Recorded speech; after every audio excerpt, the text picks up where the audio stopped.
राधे राधे। चलो, आज भी इस सेशन में ना हम एक बोर्ड क्वेश्चन लेने का काम करेंगे। बुक कीपिंग एंड अकाउंटेंसी का 8 मार्क्स का सम है, जुलाई 2024 का, क्वेश्चन नंबर 4 है।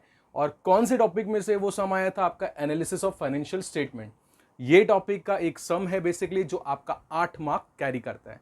ठीक है, तो हम जरा स्टार्ट करते हैं। क्वेश्चन में क्या इंफॉर्मेशन दिए हैं, मैंने फॉर्मेट तो बोर्ड पे बना दिया, फिर भी हम लोग पहले क्वेश्चन में देख लेते क्या क्या इंफॉर्मेशन दी है। Income statement of the Bajaj Limited for the year ended 31st March 2021 and 31st March 2022 is given below. Prepare a comparative income statement. ठीक है, अब यहाँ पे क्या इंफॉर्मेशन देने का काम किया है? आपको दो ईयर एंडेड का इंफॉर्मेशन दिया है, एक तो 31 मार्च 2021 का और सेकेंड आपका 31 मार्च 2022 का। अब यहाँ पे बोला गया है कि आप कंपेरेटिव इनकम स्टेटमेंट बनाने का काम करो। इसका मतलब क्या पता है आपको? आपको कंपैरिजन करना है 2022 को 2021 को 2022 के साथ। क्या हमारा यहाँ पे कुछ इंक्रीज हुआ है या डिक्रीज हुआ है, उस चीज को हम अंडरस्टैंड करने का काम करेंगे इस सम में। ठीक है, फॉर्मेट जैसे आपके सम में दिया है वैसे ही डिट्टो मैंने ना बनाने का काम किया, वैसे ही आपको प्रेजेंट करने का काम करना है। हेडिंग मेंशन कर लीजिए कि comparative income statement of Bajaj limited company for the year ended 31 March 2021 and 31 मार्च 2022। हमें करना क्या है पता है? हमें सिर्फ कंपेयर करने का काम करना है कि कितना इनकम हमारा बढ़ा है नेक्स्ट ईयर। अगर 2021 में सपोज 10 रुपया था, तो क्या हमारा 2022 में कितना वैल्यू? सपोज 12 रुपया तो बढ़ा है, 8 रुपीज से कम हुआ है। तो हमें सिर्फ और सिर्फ इंक्रीज और डिक्रीज पे फोकस करने का काम करना है। इसी का मीनिंग है आपका कंपेरेटिव इनकम वाला स्टेटमेंट। क्लियर है पॉइंट तुम्हारा? सम स्टार्ट करते।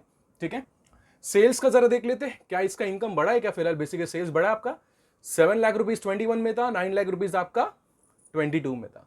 तो सिंपल सा यहां पे आपका कितना एब्सोल्यूट चेंज है? एब्सोल्यूट चेंज का मतलब क्या हो गया? आप क्या करोगे?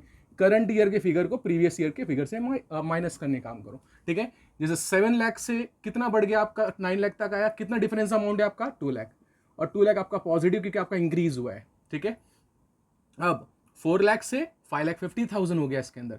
यहां पे आपका इंक्रीज कितना है? बेसिकली 1,50,000।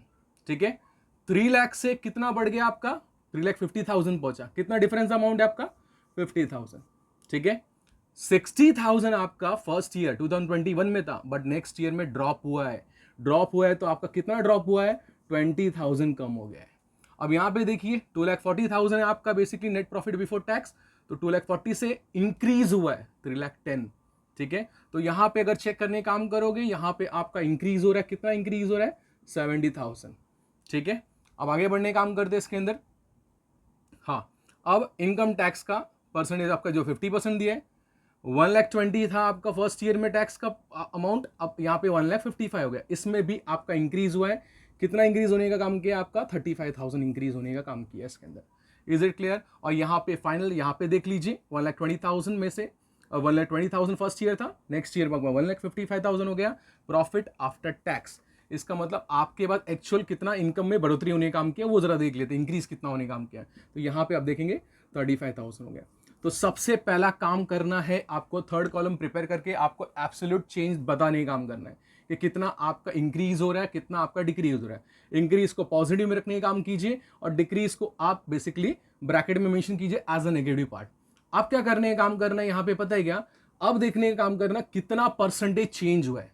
ठीक है, इसका मतलब कितने अमाउंट से हमारा परसेंटेज चेंज होने का काम कर रहा है। तो इसका फॉर्मूला मैंने यहाँ पे रखने का काम किया है कि जितना भी आपका एब्सोल्यूट चेंज है, इसका मतलब परसेंटेज चेंज कैसा निकाला जाएगा? एब्सोल्यूट चेंज जो आपको आया है, इसको डिवाइड कीजिए आपके प्रीवियस ईयर से। प्रीवियस ईयर मतलब जो आपका बेस ईयर है 21 के हिसाब से हमारा 2 लाख अगर बढ़ने का काम कितना आएगा इसके अंदर? जैसे कि कहना चाहता हूं मैं आपका, यहाँ पे समझिए एब्सोल्यूट चेंज आपका 2 लाख रुपीज है और यहाँ पे आपका बेस ईयर कितना दिया? आपका 7 लाख दिया इसके अंदर।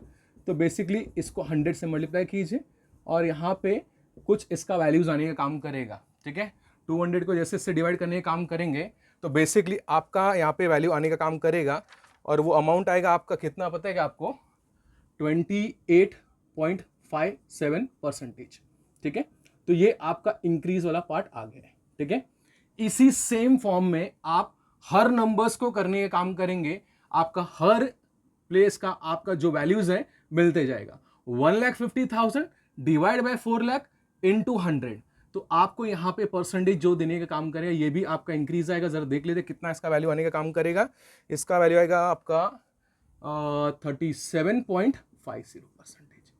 ठीक है, और उसी तरह से नेक्स्ट का देख लेते फिलहाल 50,000 divide by 3 lakh rupees into 100, तो आपका यहां भी बेसिकली इंक्रीज आने का काम करेगा। आपका आएगा 16.67% यहां पे इंक्रीज ले लेते हैं। ठीक है, नेक्स्ट आपका जो माइनस में फिगर है, तो माइनस का मतलब आप यहां पे मेंशन कर दीजिए कि भाई हमारा क्या हुआ ये करंट ईयर में डिक्रीज होने का काम किया। कितना डिक्रीज होने का काम किया? 20,000। तो 20,000 डिवाइड बाय 60,000 कर लीजिए, इसका भी वैल्यू आपको मिलेगा 33.33%। ठीक है, अब उसी तरह से हम बात करेंगे 70,000 डिवाइड बाय 2,40,000, इसका भी वैल्यू आने का काम करेगा इसके अंदर आपका 29.17%। वो भी आपका बेसिकली पॉजिटिव में है, तो आप बोल सकते हो कि भाई ये इंक्रीज वाला फिगर है इसके अंदर। ठीक है, यहाँ का भी 35,000 डिवाइड बाय 1,20,000 दोगे तो आपका ये भी परसेंटेज आपका इसी वे में आने का काम करेगा। इंक्रीज मेंशन कर लेते हैं इसमें। ठीक है, और लास्ट आपका 35,000 डिवाइड बाय 1,20,000, यहाँ भी आपको 29.17% आ जाएगा। ठीक है, क्लियर है पॉइंट तुम्हारा? तो मेरे हिसाब से हमने ये सम कंप्लीट कर लिया है। 8 मार्क्स के लिए आपके एग्जाम में आने का काम करता है, और इसमें कुछ बड़ा डिफिकल्टीज नहीं था। अगर फिर भी कुछ डिफिकल्टीज रहेगा, कुछ क्वेश्चन रहेगा, तो प्लीज़ कमेंट बॉक्स में मेंशन करने का काम करना। Thank you, Radhe Radhe.